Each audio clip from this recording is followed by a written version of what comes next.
Hello and welcome to episode 4 of The Mess Room. We're going to call this a little bit of The Mess Room 2.0 because it's actually 6 months since we did episode 3. So we're back with Chris. How are you doing? You all right? Dave. Hello. Neil. I'll do. And right. Myself, Ellis. So we've got loads to cover today. There's not too much of a structure other than we're going to catch you up with where we've been for the past 6 months, what's been happening, why we've been so quiet. And we're going to take it from there and let it do its own thing. So without further ado, here we go. So as we said, it's been about 6 months now since we last filmed a Mess Room podcast. So this is episode 4. We're sort of relaunching it with a bit of a Mess Room 2.0 here. As you can see, we've got these... Gone all out here, haven't we? Yeah. Really? It's kind of like one of those 1940s, Alexandra Palace, live from the BBC sort of thing. Well, this is why the Black Five's so delayed, because I spent all the budget on these new microphones, you see. Yeah. So that's what's been going on there, This is why it's taken 6 months for the next episode. We've been saving pocket money. These weren't ones you used and fitted to it, were they? Oh, to the Black Five. Yeah, that's what I mean. Yeah. It's actually taken us 6 months to set these up as well. We started plugging them in a while ago, and when turning them on and off didn't work, that's when we struggled. But joking aside, obviously we've all been busy in our various roles. Yeah, area of I was going to say areas of expertise, but then I can't join in. The biggest news I would probably say was the announcement of the quad arts in 4mm double O gauge, which was, I think, a shock to everyone. We pretty much had to do well, so much to keep that quiet. Well, yeah. But then, to be fair, I think there's a lot of news. The quads is up there at the top, but Quads then up there. Yeah. It's been a mega 6 months, which is why this has been so delayed. Should we do this Friday? Should we do this Wednesday? No, you're out the office. No, you're out the office. Oh, we're dealing with this. It's never been a very busy year so far. Well, they always are, but incredibly really busy. It is great to be back here because we know we got a nice following of people as well. So thanks for everyone who's back to watch another one as well. Really, and that also goes back to the beginning of the year when we were at some of the shows like Ali Pally, and people were saying, "I've seen you on your videos and things like that." So thank you very much for watching them. I'm sorry we've dropped it a little bit. It just literally shows and work and projects, honestly, and obviously trying to run a shop as well. But we've got so much to talk about, haven't we? Really, we really have. It's all really good stuff. So. Yeah, well, that's the exciting thing, isn't it? Because although we can only talk about half of it in the podcast, obviously, because not everything's announced necessarily that we do and that we're working on. There is still so much to talk about, so much to update people on, and sort of discuss why we've been so apparently quiet, but haven't been. Yeah. I mean, I've always put it in my email newsletters, that if there's been such a delay between two, it's usually because you're just so busy with everything else. And although it doesn't actually take long to physically film one of these, it's a lot of it's sometimes the headspace, isn't it? Of you want to talk about stuff properly. You want things confirmed. We want to be able to discuss things properly and not be in the middle of, like, for example, if it was 2 weeks before announcing the quad arts, we couldn't have then talked about the quad arts, for example. If we hadn't had all the Wickhams in, we couldn't talk about there that. There would have been a lot of edits then, wouldn't there? The amount of times would have mentioned it and not said it, just little clips cut out there. Yeah. We are announcing the Clark Railworks. It's all good fun. It is. I suppose one thing that I want to start with, actually thinking about it, is and probably because it is what we have been questioned upon, or what most people have asked about for such a long time, is the Black Five. Yeah. And I suppose one of the most recent pieces of news, and obviously because it's been such a big, ongoing, anticipated project, is the fact that we are now in production for the Black Five. Everything's signed off, and it's kind of like a the final pieces are slowly coming together now. We've spent weeks, hours poring over the final parts of the puzzle to get them into place, and months. Months. Yeah. But they're just starting to align now, and yeah, we're not far off now, are we? All the bits are going together, and yeah. Well, first batch comes in November, and well, it was. I mean, when people ask what the delay is, we've always open and honest, and we always say it's getting that fine tuning, and the biggest area for that is, we would say, the running. And putting it through its lifetime tests in, obviously for us, in a condensed amount of time, but putting it through a series of very, very stressing tests, basically, and making sure it's going to live up to, live up to the original, the prototype. Our standards, never mind anything else. It's as much our pride in the business and the company than it is just getting a sale. Yeah, it's more. It has to be right. It does.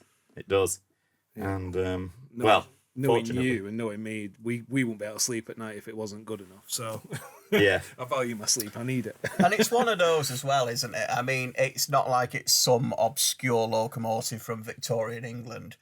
Pretty much everyone knows what a Black 5 is, either on a basic level. There's so many people out there who either volunteer on preserved railways or work on some of the mainline ones out there as well. This is a loco, this is a model that we know is going to be looked at to the nth degree, to every rivet, etc. Yeah. So it's got to hit that level as well. It's got to do a Black 5 justice, really. The other nice thing as well, at some of the shows this year, where we've had the early pre-production samples there, the way that it's actually been received by people, like you say, that hobbies are preserved railways, or even working mainline railways. And they've looked at it over and gone, wow, love this, love that, like this. Yeah. And let's be perfectly honest, odd little tweak that they've said, well, that could be just a slightly bit better there. And that's another reason why it's taken a little bit longer, because we've taken that on board, come back and gone, let's just rectify that. Let's just get it right. We are a company that listens to yourselves. And tries to, if it's at all possible, implement things like that. Yeah, definitely. It's a good point that you said, actually. A chap came up to me when we did the Kempton Park Racecourse Gauge All Guild show at the end of May, and said how easy is it to take apart, etc., etc. So I ran through with the sample, gave a few bits, and he said, oh, it's easier than the one I've got already. And I said, oh, out of interest, which one is it you've got? Maybe thinking Hornby 00, maybe one of something like the Bachmann Sancheng. He was one of the part owners of one at the Colne Valley Railway, and he said, yeah, that's we're having a little bit more trouble putting it back together at the moment. And I thought, we don't do a screwdriver that big, but good luck, pal. So, yeah, it's humbling, really, that so many people, even without having them in people's hands properly yet, have already said to us, this is looking like it's going to be worthwhile. Worth the wait. Speaks volumes that we announced 45231, depending when this comes out, a week ago. Well, we're filming this on the 7th of July. We announced it. Well, we announced it on the 6th. Yesterday. And almost sold out. Yeah, they've almost all gone. Almost gone. We're down to single figures. We are now. Yeah, as of this afternoon. There's a limited edition of 50, and we're down to single figures. It's incredible, and it's exciting. It's where we say, sorry, did we say we were doing 50? We're actually doing 100. Sorry, we missed the zero. Yeah. But no, that's, like you say, humbling. But that's the other thing. When we say it's a limited edition, it is a limited edition. You're stuck to 50. But even that particular model, we say it's a limited edition. What makes it a limited edition? I heard somebody had a phone call today. Some gentleman asked, are the warning flashes being changed on it? Yeah, no, and they are, aren't they? We're changing things like that on the models to make them correct. So if it's a mainline preserved locomotive now, it will have the current warning flashes on it, not the steam era warning flashes. So all those have had to be changed on particular models. So we're going all down to that detail on the Black 5. Yeah, which is all more time and more work to get that right from your point of view, Chris. Absolutely. Definitely is. Yeah. Well, it's like I'm a sucker for a limited edition, and I know not everyone likes it, and there's a bit of sometimes a bit of limited editions, but I love a limited edition. Actually, I think. Do you know? I'm the same, and it's just a little bit of something nice, and especially when it's such a short run.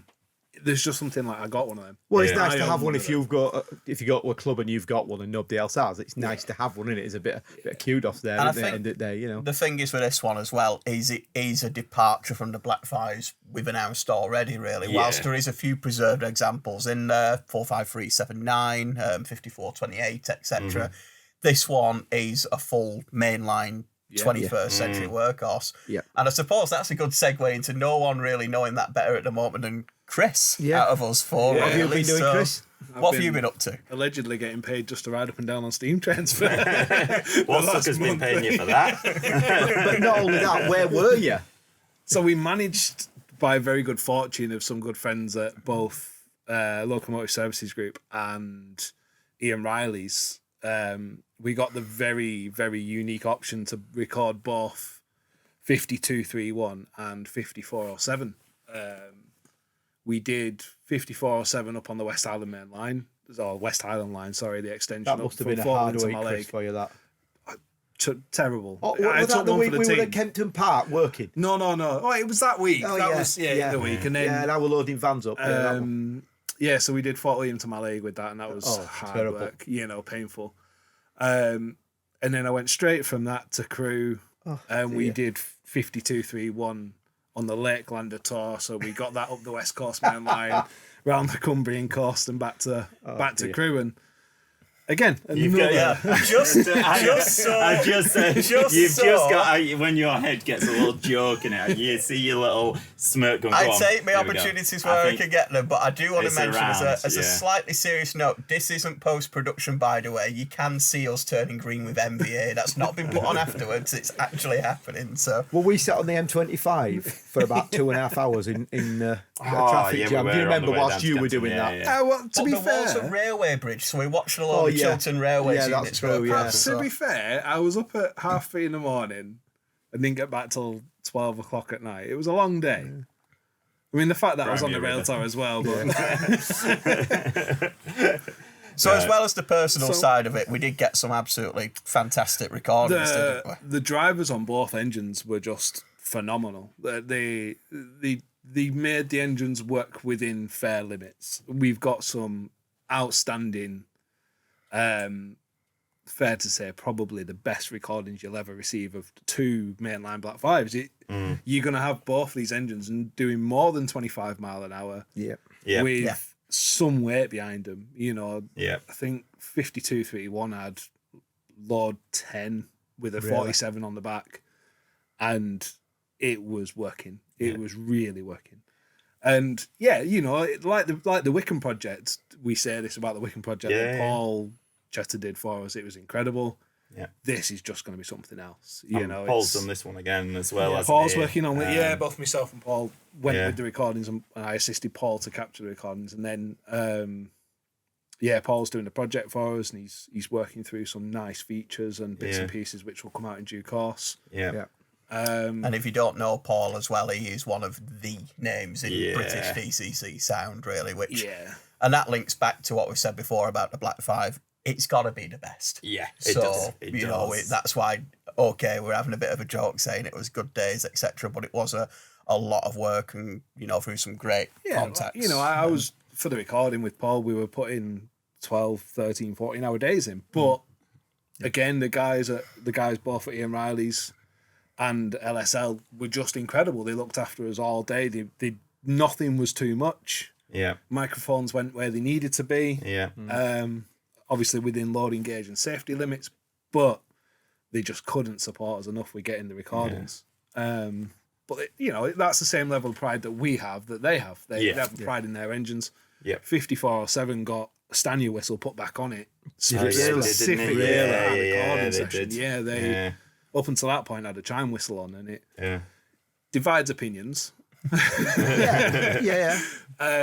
the guys stayed on the Tuesday evening up at Tomney Fair and changed the whistle. Really? So we got a genuine Stanier whistle. Genuinely didn't know that till now, Chris. Brilliant. The guys are just incredible. The machines are incredible. That's going the extra mile, isn't it? Really is. Come on, let's be fair. That is really going the extra mile. Yeah. And then, like I said, they were driven so well. So well. They weren't abused, and it wasn't too much, but it was just really well driven both days.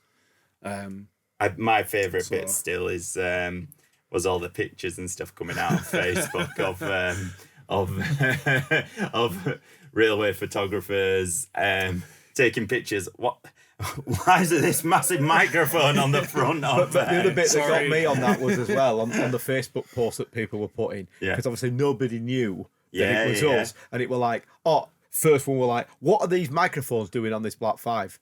The next one somebody had come back with probably a sound recording, and then somebody had come back with probably for a model. Then it took about another 3 posts, and it'd be probably Ellis Clark Trains recording for that. They're doing a Black 5 in O-gauge. I saw a few that actually said, Hornby's new Black 5. We were like... then I believe somebody spotted Chris, didn't they? And then we got a phone call down at Kempton. You got a phone call. I can't understand how. I know nobody can recognise me. Especially in that shirt. You blend right in. Fort William Station. Fort William Station, one of our good customers wandered us. Hey, Chris, what are you doing here? I was like... Nothing, mate. Nothing. I'm not here. Well, we got the phone call at Kempton Park to say what we did, didn't we? Why is Chris up? Where's Chris up in wherever you were up in Scotland? Did you know we were there? Did you know he was here? Just seen your Chris one of the vans went the wrong way by mistake. We went south and you went north. That's where all that stock went. Yeah. Well, it's incredible. And on a separate note, if you've never done the Jacobite, honestly incredible. Why have you done it now, Chris? Once or twice. Oh yeah. Did you get to do it for free, basically? I was being paid. It doesn't count if you're not set on a Mark 1 set of cushions, though, you know. Yeah. Well, moving on then, if we then sort of slide into the subject of quad arts and I suppose the bolt from the blue that they were. Yeah, and the surprise of... Because obviously everyone's...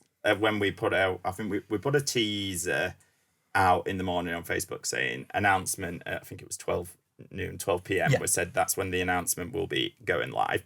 And obviously everyone was saying, gauge this, gauge that. Yeah. A few people said, I already know what it is. And we were like, I don't think anyone actually is going to get this, other than obviously the people that knew from helping us with the research side of it. Yeah. But we were like... Even that was minimal. It was, minimal. We had all this built because we wanted it to be a real surprise all the way in the build-up, didn't we? We wanted to...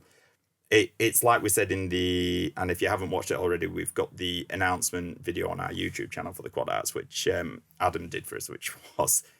I mean, it gives you goosebumps. For us, anyway. Yeah. It gave us goosebumps just because the amount we'd put into it, and it was that. It was like a promotional for a Hollywood film almost in a way. For us, and a lot of people said the same, didn't it? And it was that culmination of we've been working on it for so long, trying to keep it such a secret sort of thing, that it was like this explosion of here we are, and like we said in the video, it's how we wanted to enter Formula. It was something a bit different, something unique that, and it was like, when we decided to do it, it was like, this is what we want to do. And I suppose, we had it, didn't we, when we went down to film the video, we were sort of doing it in secret, because obviously it's a busy station as well. This is at the North Norfolk Railway, by the way, should point out, which is a superb preserved rail. They've got some absolutely cracking stuff, one of which being the set of quad arts. But we... it was a wait, wasn't it? When that announcement came out, it was like, can we talk about this finally now? Like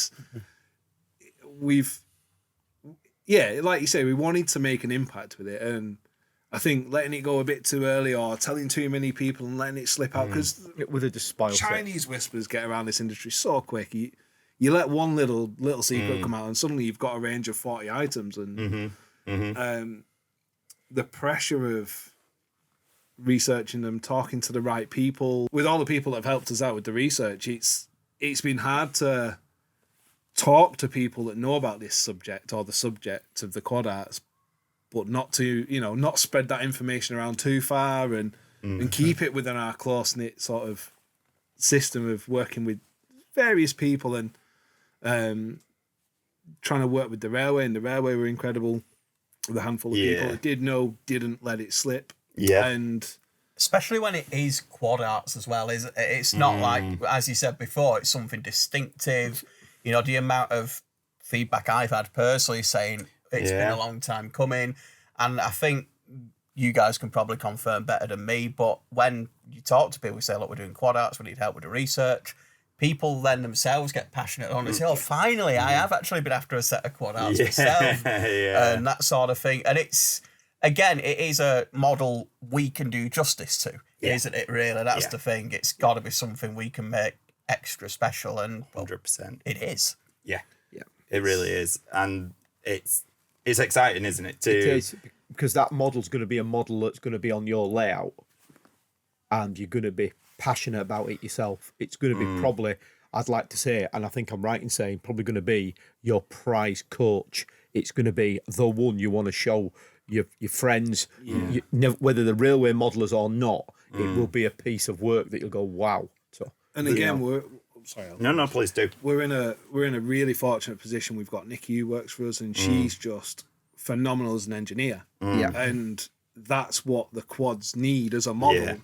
And we are genuinely pushing the boundaries on a 4mm model. It's not just a plastic injection molded coach that's got less bogies than normal. You know, it genuinely isn't. It's that central bogie. It's how do you get that to work? And even if you don't model in 4mm and you're a 7mm modeler and you're listening to this or any other gauge, please go have a read of the specification on it and look at the CAD drawings and that, and you will be like, wow, that's impressive. Yeah, you know, it genuinely is.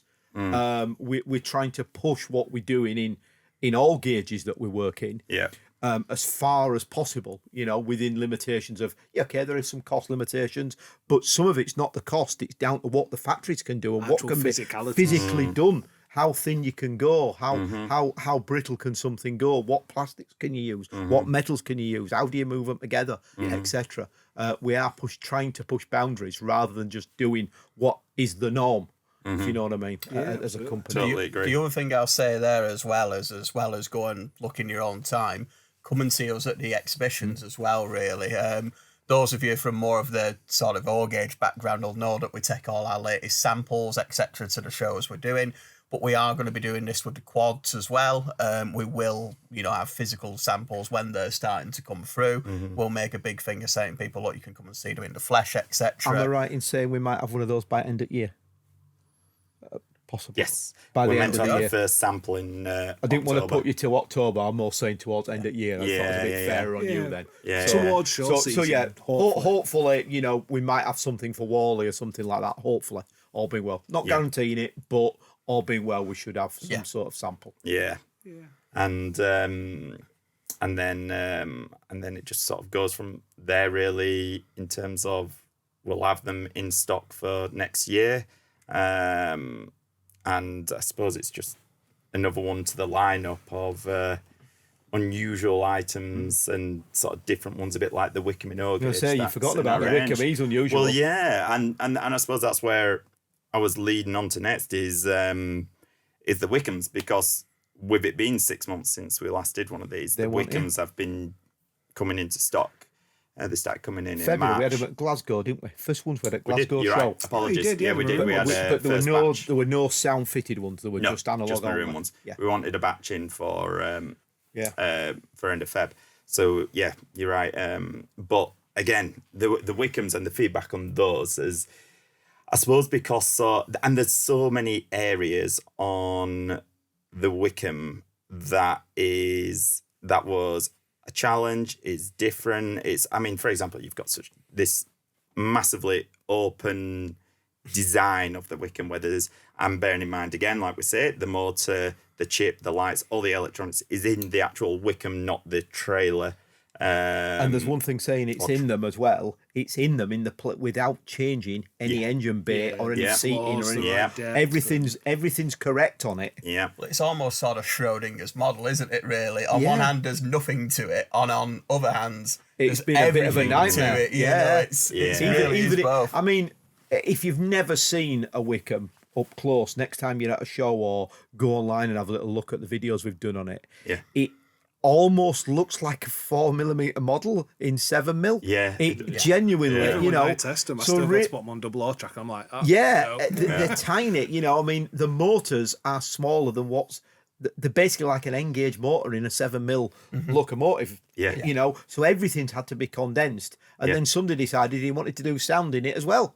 You know, Yeah. and then and the speakers are where the engine should be on a proper one, you know. And the sounds are incredible, Yeah. aren't they? I mean, they're loud as Oh, well. and then we decide we're going to have directional lighting on it as well. Why Yeah, not? why not? Why not? It's a marvel, isn't it? Yeah, It's, it is. It is. I Yeah. often say to customers and people at shows that it's the model that shouldn't be that is. Yeah. It's, Yeah. There's no other way to The describe it. easy way Shouldn't be. to have done it would have been use the trailer, put everything in the trailer, and put a tub of ballast over the top of it, and make it look like it's got a load of ballast in it. You know, that'd have been the easy option for put a speaker in and all this, but we ain't gone down that route, have we? You know? No, it's a completely just. And then what Just else a did you marvel decide of to do? Nicky You decided to engineering. do a shed for a Wickham. Oh yeah, we did Yeah, the shake. oh, We Yeah, might do 25 or 30 sheds. Oh yeah, right. Yeah, They've just flew gone out, didn't they? ridiculous. Same with Rookie the numbers. crews as The well. crews, Yeah, the yeah, crews. yeah, yeah. Able to We'll keep give them it a stocked. go. Yeah. Yeah. I suppose we did say, didn't we, when you look at a Wickham without a crew in it, it's one thing having a diesel without a crew or a steam loco Yeah. without a crew. It's another thing having a Wickham where you can see right. Yeah, it's it. open, isn't it? Yeah. It's like a what do you call it? It's like having a fairground attraction without having any people on it. You know, Yeah. it's just Yeah. like well, there's no point in going round then. You Yeah. know? Yeah. Dodging Exactly. without any people in it. It's, And I mean, as some people will probably know as well, they have been. We've tried to keep them in stock as best we can, but demand is outstripping supply there, isn't it? Yeah. Yeah. It really and is. the thing is as well, I don't know if you're aware on the people, the figures for the Wickham, they're all hand painted, individually done. and die cast. And die die-cast. cast. They're not just Yeah. a mass produced in a factory. They're done by Northumbrian Northumbrian Painting. Painting Services. Yeah. So the pair of them, a husband and wife team, have painted every one of those I'd figures. give Michelle more of the credit than Rob. Okay, fair enough. Fair enough. Yeah, but Michelle's kind of sitting they there. I'm must like, have painted sorry, what? hundreds of figures, haven't they? They've painted hundreds of figures. And the other thing I want to stress is the 5 figures that come with the Wickham. Every single one I fitted on a weathered one are all painted the same. They've all got each. Let's say the driver has all got a brown jacket on. The guy that's sat with a book in his hand has got a yellow jacket on or what have you. They're all done exactly the same, to the same colours, to the same specification. They're all mirror images of each other. Yeah. And we must have done hundreds of them now. Yeah. You know, Without doubt. Yeah. I don't think we expected them to be as popular. No, Honestly, we didn't. so I'm sorry if some of you are watching this thinking, well, mine didn't come, I've had to wait 3 or 4 weeks. That's why. Yeah, They genuinely we just- didn't. yeah, we just and they didn't. are hand done. They're not done in a factory. Yeah. They're individually painted by Yeah. somebody, sat at home at a table, painting your figures. Yeah, and doing them to a lovely standard. To a good a quality standard. Yeah. Takes time. So I'm sorry about that, everybody. Yeah. Well, I'm gonna move us on to a break now, because as I say, we've got so much to talk about, so much to go through and catch up on. That's sort of a bit on our projects up to date. So we're gonna take a break and we're gonna come back and have a bit of a more casual chat about anything and everything. Yeah. Yeah. Lay back. Cheers, guys. See you shortly.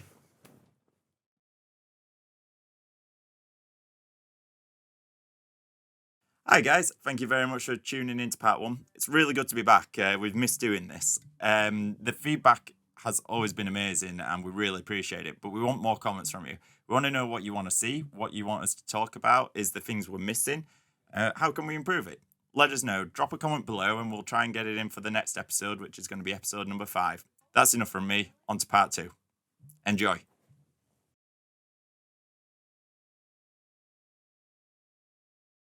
Hello and welcome back to part 2 of the Mess Room, episode 4. So it's going to be a little bit more casual in this second half. We're going to catch up with the 4 of us, what we've been up to, and go from there, really. So I suppose I'm going to start with you, Dave, because you're pretty much in charge of pre-owned buying now at Ellis Clark Trains. And Yeah, there's quite a lot of goodies been coming through, really. I think we've been tempting the staff more recently as well. You know, as every time a collection comes through at the moment, it's like a hornet's the Hornet's Nest or whatever they call it, where a swarm appears. You mean at it, the and, staff? It's nice to call the staff a hornet's nest of sort of like. I think, are you referring to the staff member as opposed to the staff member that the one staff member that is new here? Oh, that I don't is... know. No, I've been tempted by a few things myself. I know Chris has looked at a couple of bits. There's a difference between being tempted to a few things and being tempted to everything that comes in. So who we're referring to here is our new employee, name redacted, who has wished not to be named on this show. Rhymes with hay. Yeah, no, we've had quite a lot of good stuff coming through, and as ever, the important part to do, the plug, I suppose, is keep an eye on Ellis Clark Trains and Clark Railworks for all the latest goodies. There we go. That's my paycheck this week. That's my paycheck this week. To be fair, for a 7mm modeler personally, I've been looking at the 4mm stuff we've had coming through, and there's been some stuff. We've had stuff you keep putting on my desk and saying, "Don't you fancy that?" And I go, "No." Why is that not going over you, Neil? I always like a good HO collection. Personally, I'm always a fan of a good HO collection. I'm a real fan of going around looking at people's collections, etc. But for me, it's HO. I was saying this to you when we were out on the road a few days ago, actually. Just the length and breadth of the railways of the world, locomotives, you don't see that sort of thing in the UK, you know, sort of. I mean, it's changing a little bit now, but diesels without yellow ends on them. You know, over here, all our diesels have got yellow on them. You know, you look at some locos that come through from the like of Roco, Marklin, even some like Ebertren and people like that. You start, I don't know why you've got a big grin on your face. I don't know what we're working up to here, but there's no punchline to this one. I'm sorry, people. There's no joke. There's no joke. I thought it was the pronunciation of Ibertren. Yeah. What Ibertren or Ebertren? That's a good topic, isn't it? Really, you know, we get people at Dapol, Dapol, Hellion, Helgen. Okay, let's. I tell you what. Whilst we're right, I tell you what. Whilst whilst we're on it, then let's go through because we all have different ways of pronouncing it. So, Dapol or Dapol? Dapol to me. You see, because it's David Boyle, isn't it? Though, so it's. Dapol. I think it's supposed to be Dapol, but everyone goes Dapol. Dapol, yeah, I've always said Dapol. Dapol. No. Yeah. Helgen or Eligen.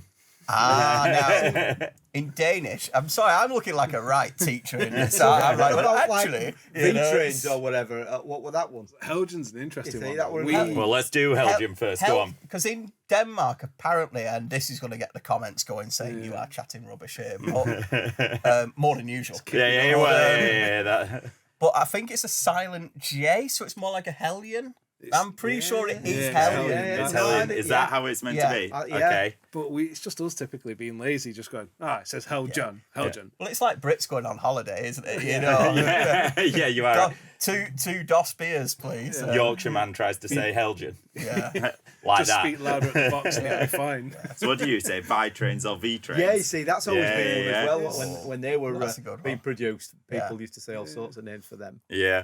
You know, it's like the biscuits, isn't it? As well, if we're broadening this out, nice biscuits or nice biscuits. You know, if you know how to pronounce things, please put in the comments below. You may need to provide a voice clip though, rather than the words. Yeah. It's not Helgen, it's Helgen. You know? Brilliant. But no, going back to it though, we have had some really good stuff through recently, and I love seeing a good. Unusual HO collection. We've got quite a bit going through there at the moment. A lot of Ibertren with a lot of Renfe models, etc. Real nice bit of Spanish. Because you get some of the brands that everyone's heard of, your GUFs, your Electrotrends, but then, as it is in the UK industry, you get some real obscure kit built or modified or things like that of locos. Yeah, you just don't see. And I love seeing some of them personally. It's just nice to not only sort of broaden your knowledge of what's going on, but you sort of think, oh wow, I've never seen one of them before. And when there's no such thing as seeing it all in this hobby, is there? No. You know, when you think you've seen it all, something will come out. There's always a collection comes in. Yeah. What is that? Definitely. Like, prior to here, I'd never heard of remodels. Now, some of the stuff they do is phenomenal. It's lovely, lovely models, but I'd never heard of, prior to working here, never heard of Because it's not something we model in or look at normally. French, I think they are predominantly. And there's a lot of it that's only available in that country as well. Other than if you come into someone like us for pre-owned. You can only actually get it in wherever you are, so to speak. But no, we've been doing a fair bit of travelling ourselves as well, haven't we? I know Chris has been all over for research, and I'm sure we'll I think you've travelled the furthest this week out of everyone. Though. Yeah, we've had a good spin round, me and Ellis. We usually go quite far and wide across the UK and beyond, and this week that took me probably 300 yards from the office, something like that. There's, for those who've been to the shop and the offices, there's a really nice little nature reserve heading out that heads up a little brook just out of the office there. Really nice place. We'll usually go and have a bit of time on dinner hour. Me and Chris have got a nest up there, that sort of thing. So we head up there and head that way. On the other side of that, there's a road that heads out. I'm sure people have been to the Yorkshire Dales Railway at Emsey as well. It heads out up that way. On that street there's a set of houses, and someone recently sold us some Engage American from there. So they got in touch and said, can you come over? I said, well, you can probably hear me typing the reply to the email, to be quite honest with you. I'll be there shortly. And I had a lovely little walk through the nature reserve, went over to Skipping Stones, and usually we sat there in the van. Do you call them Skipping Stones? I've just realised that. Yeah, I was just going to say Stepping Stones, surely. Stepping Stones. Skipping Stones. Stepping The little stones in a river. Yeah, Stepping Stones. Stepping Stones. Unless there's a different way you go across them. Have we gone back about 5 minutes there? How do you pronounce Skipping Stones or Stepping Stones? Do you skip across them then? Yeah. That's it. Yeah, You see, I'm just a cheerful guy. I have this image in my head of you la la la la la la la, sort of bouncing from one to the other. I brought back the models from the collection in one of those Wickham baskets over your arm. It was like the Sound of Music, but just with me. So you have a wolf chasing you. Yeah. That's funny. Little Red Riding Dave. Oh. The spin-off episode will be available in 2 weeks' time. Subscribe, click and like if you want that to happen. In fact, is that Red Cloak is? It's down there. So well. But no, We totally lost it. Yeah. In summary, good. That's funny. So whilst you've been busy with the pre-owned, Neil, you've been busy with the weathering, the tinkering, the all sorts in.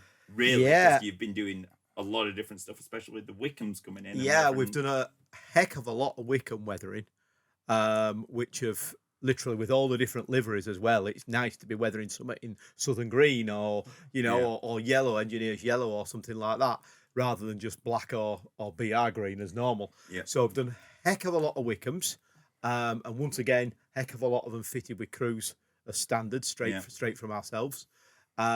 They've been quite enjoyable to do. Totally different weathering, because there's not a lot of body work on them in a polite way. There's not a lot to weather, so it's mainly under frame and roofs. I really like that one you did the customization on, because they are ripe for customization. Really, if it's something you want to do yourself, you can do. But you did one as an example. We've had it at a few of our shows, with almost a canvas side over it as well. So a lot of them did get like that. Sort of, I don't know if you've not seen it. Side's fitted as standard. It's just ours on the model come rolled up. Rolled up. I actually did some with the curtain sides down, but with the clear plastic windows, a bit like a what do you call it, an extension on a caravan, that type of thing. Did some of those on one for our demonstration one, just to show what they've been doing.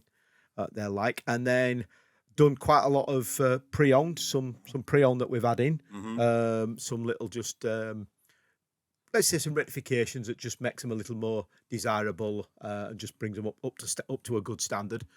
Been doing a lot of them, and obviously customer weathering for yourselves. Still doing a lot of press flows. They're very popular, and also the Thompson coaches. Thompson coaches. Quite a lot of people are wanting those weathering, especially which do look really nice. Are the teak ones? We've done quite a few teak, and obviously it's not a livery we do on everything, so it's quite. I did a rake of teaks that really superb. I mean, even the white roofs when they were dirtied down, they just looked really, really nice.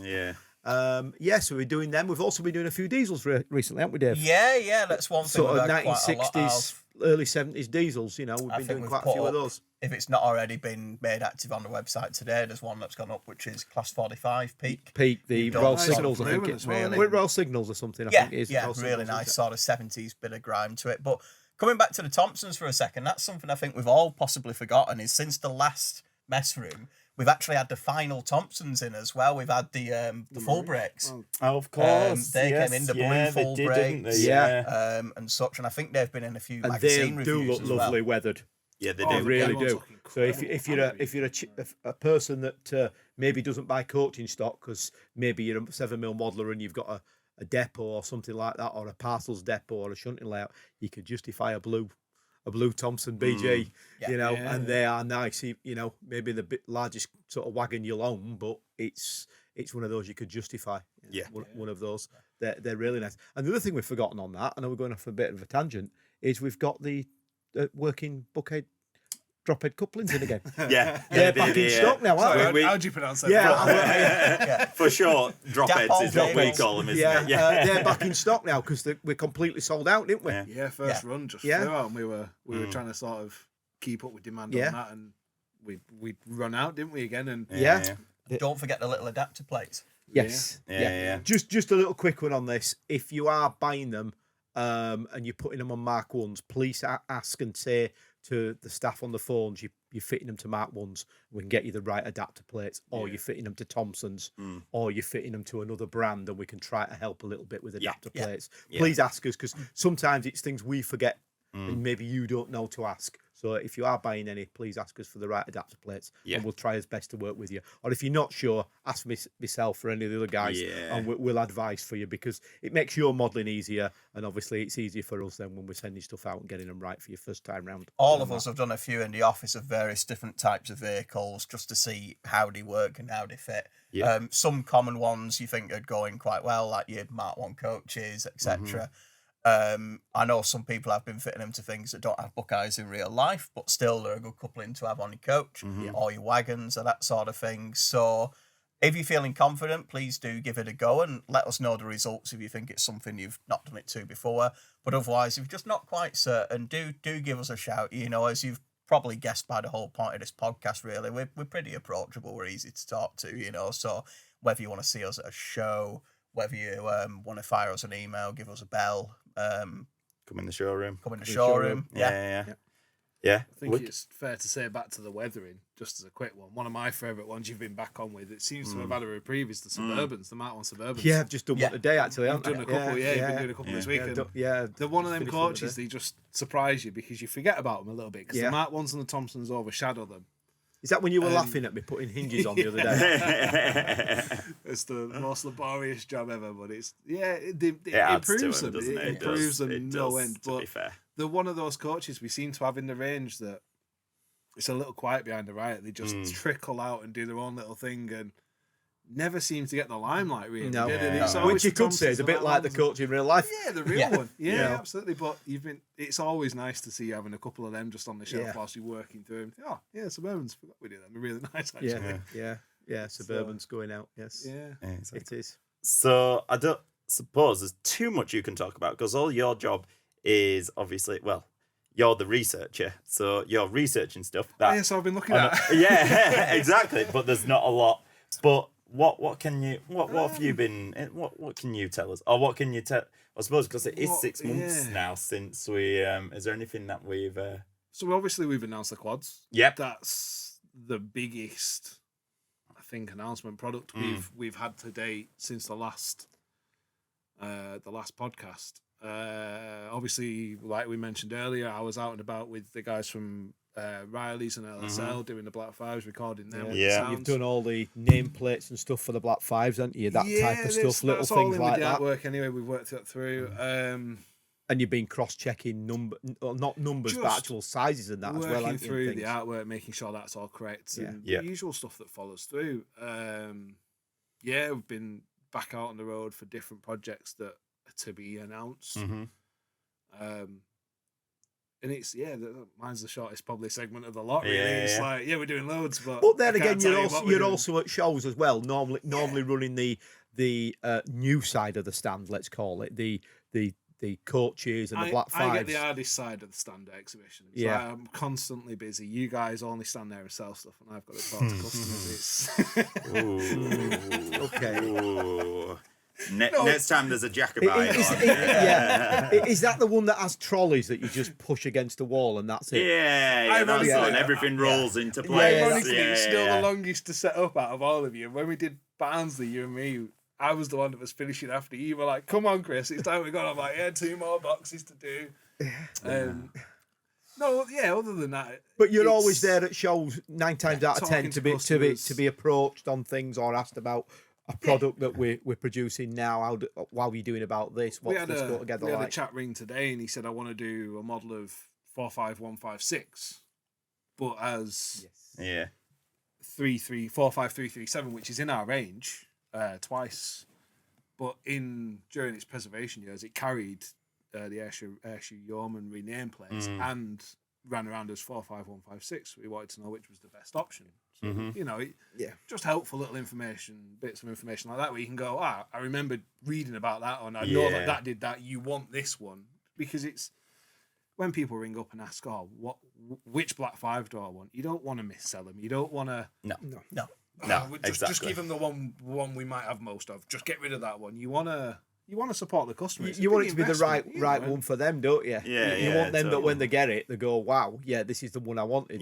This is the going the extra mile, really." At the end of the day, isn't it? I had, it's always the same pride we all have. Again, back to the job is, I don't want to missell a product to someone because it comes back to us, doesn't it? It's like, where did you get that from? I bought it from Alice Clark Trains. Well, you know that this is wrong and the top feed's wrong and this is wrong, and you're like, well. Very enough, spent £1,000 and it's not what I wanted. It's only the same with you with the weathering, isn't it? And every time I speak to someone about weathering, I say, look, Neil will call you, because you can't just go for, I want a bit grimy, I want a light weathering. No, it's actually, whereabouts do you model, mate? Are you having something that looks like it's, But that's also because the weathering we do here, you're not just having a quick blow over with a spray gun, off it goes out. We're doing more of a bespoke niche model for what you want. So I will worry about does it have warning flashes? Where do they go? Did this locomotive exist in this livery because it hasn't got yellow ends and they're wanting it at end of steam or whatever, on a diesel. Little things like that. And sometimes I'm like, I don't want to get it wrong for the customer. I'm not on about the weathering now. I'm actually on about the locomotive. I can weather anything into anything. It doesn't matter, really. It's getting that right for that customer. And that's the difference we take. You always go online, find me a load of pictures, I was print just about them out. to say that's one of my favourite moments at working at ECT, when you come over to my desk and you say, "Dave, I'm after one of these this colour. Find me a good one." And I think, right, here we go. I've got a class 31 here. I'm going to weather it. I'm going to make it look really good. Challenge me, sort of thing, and I go, right, okay, let's find him something that'll really throw him off. And we normally keep that picture in the box, then, don't we, to go out with the loco, to say, there you go. That's how we've done it. There's one. I mean, it might even make an appearance soon, so keep an eye on the website for it. But I've passed Neil a blue Helgen Western, class 52, and I've said to him, I want that. Not that I want it. It might come home with me, to be honest with you. But I've said make it look properly, because they did get. End of its torn life. apart towards the end of the life. If anyone knows Western Hydraulics, they'll know that towards the end they just probably like chicken wire or something holding them together or something like that. And the paintwork was atrocious, wasn't it? Good old And I love just giving Neil a challenge, to be honest. I like to be his challenging employee. It's nice. It's nice to do. No, it is. And what have you been doing then, Ellis? All right, you're asking us three. What have you actually been doing? I don't actually do anything really, do I? I just lounge about. No, I've bits of all sorts really. I mean, the team's grown by 1 or 2 since the last time we did this, which is exciting. Obviously, new products, new announcements. Sort of, I've been handing over pre-owned to you quite a lot, haven't I, recently? In terms of you being taking the reins on that, which is exciting as well. I suppose it's hard for me to think of what I've actually been doing, because it feels like I've not really. You've actually pulled back from 1 or 2 shows this year and all, haven't you? Because you've been running stuff here. Yeah, I know. Let us 3 do it. Yeah. So no, to be honest with you, I think the most exciting thing for me is where the business, where ECT and COW as well, Clark Railworks, is going, and getting it there and moving it forward. Sort of look at which is what you're doing a lot of now, really, isn't it? It's during a normal working day. It's nice though, because it means that I'm getting the time to spend on what we're doing next, how we're going to do it. I suppose it's not big-headed. It's not big-headed, but we have grown now, company size-wise. So we're at a point now where it's like where my job has become less about doing this, that, and more about where we're going to take it, what we're going to do, how we're going to go steering it, stuff like that, which is really enjoyable. And the difficult thing is actually saying what I actually do on a day-to-day basis, because most nights come on, I'm like, I don't actually feel like I've done anything today other than, and then you think back and you're like, well, I did 100 emails, and then I did this, and then I did that, I sorted this, and it just becomes a day of, like you say, just running it. It's amazing what there is, I mean, how many spreadsheets I've got to keep on top of all the various different aspects and financial and things. But I think the main thing is it's just exciting where it's going, isn't it? And well, that's the whole thing, isn't it? I mean, we've spent 45 minutes, an hour now talking about all the good stuff that is coming through and has come through in the last 6 months, but it's where it's going from here as well. I think the next 6 months are going to be really exciting. Black 5's coming Black in. 5.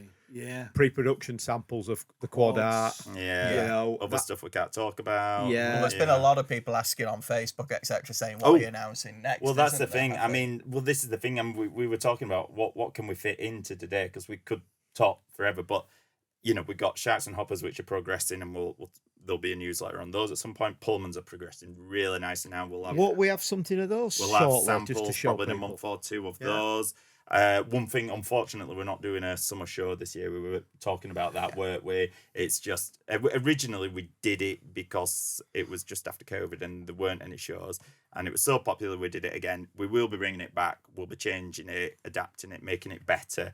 But this year just kind of got away from us, and we want to do it justice when we do it. So we thought, well, we'll take a gap year. It's the fair to say. Oh, sorry. No, sorry, after you. I was going to say, I think it's fair to say on the summer show that we've had the Wickhams come into stock. We've had the Black 5 or the Black 5s on its journey now to be towards coming into stock in its final sort of phases. Yeah, we've with the show. Yeah, the Thompsons coming in with the show. It takes a fair bit of manpower and time to organise, because being a business, we have to have all our safety things in order. We have to have the food sorted, and the thing is, it's not like we've got a show manager. We each take on. Do a bit. You take on a lot of the layout, planning, and inviting of people. Likewise, it's booking. Amy sorts out booking the hog roast, the stuff like that, the logistical sides, and even down to the car parking. Yeah, exactly. It's all got to be booked and found. So the thing I'll say though is if anyone is missing the show or you've never been to the show that we put on, come down to the showroom.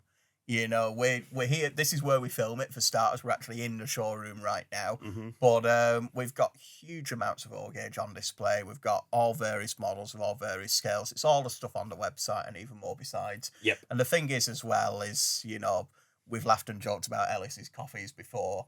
But there's always coffees. That's what I do all day, actually. Isn't it? I make coffees. There it is. That's what I end up doing. I've pulled it out. Yeah, there we are. That's what it is. So I suppose just to finish on then, like you say, that's sort of where we're at, what we've been doing. We're going to get back on more videos. I know we've got a lot of requests for a lot of videos, and we want to do more. Like I said, we've grown the team a little bit now as well, which is starting to alleviate a little bit of the pressure. Project signed off like the Black 5 now, which was obviously taking a lot of all our time because we wanted it to be right. So it's looking good from here, isn't it? It's looking exciting. It's looking nice, and shows start up again in September. But we've done a lot of shows this year as well. And we've done a lot of shows since this we've year as last well. done a podcast in January. All the shows we've done. Yeah. Whether they be multi-gauge shows or specific O-gauge shows. Yeah. Saying that to give you an idea, where we kick off show season with Gildex in September. First weekend of September. First weekend of September. We get a couple of weeks away. That's where. Well, this is our new thing about Gildex now, isn't we found an Airbnb. That's where we all stay, isn't it? And it's got a wood-fired hot tub in the garden and a barbecue. So it's our new. That's our new hidey hole for the weekend. Hidey hole, because we were. So one of my things is, as you guys all know, I'm a massive foodie, and I love my food and my coffee. Love my food and my coffee. And this year I couldn't make it to Ali Pali. Nope. First year ever in 10 years that I've never been able to do Ali Pali. And I booked you guys an Airbnb on, is it? Well, Muswell Hill. That's right it. Literally a 10-minute walk from the venue. Walk. And you I was like, right, guys, I've already scoped you out some nice food places. Don't worry, this is where I would be taking you if I was here. There's a Franco Manca pizza literally round the corner from you, just there. And I got a video from you, didn't you? Were like, here we are, Ellis, there's Franco Manca's for you.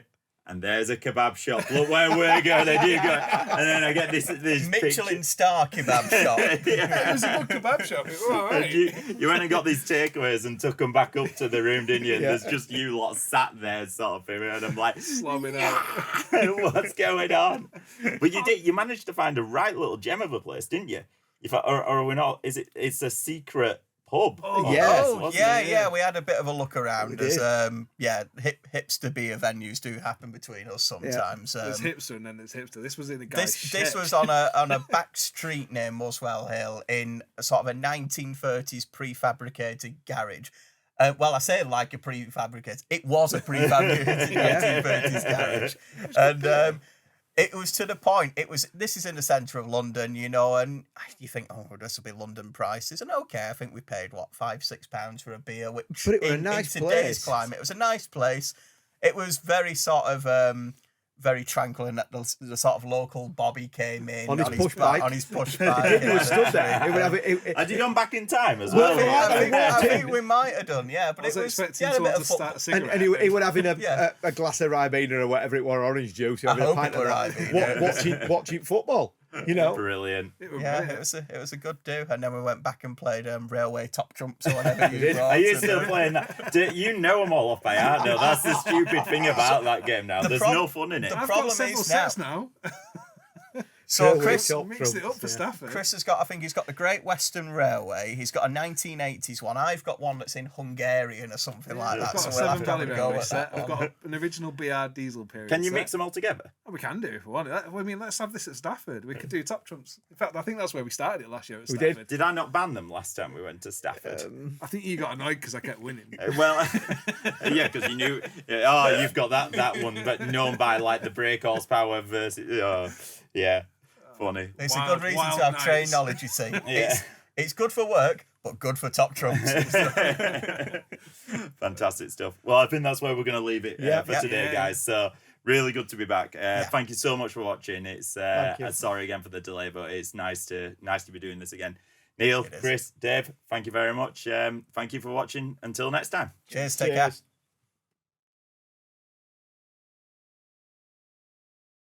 It is skipping stones. I'm sorry. I've had that in my head for 20 minutes. What's that? Are we recording? Yeah.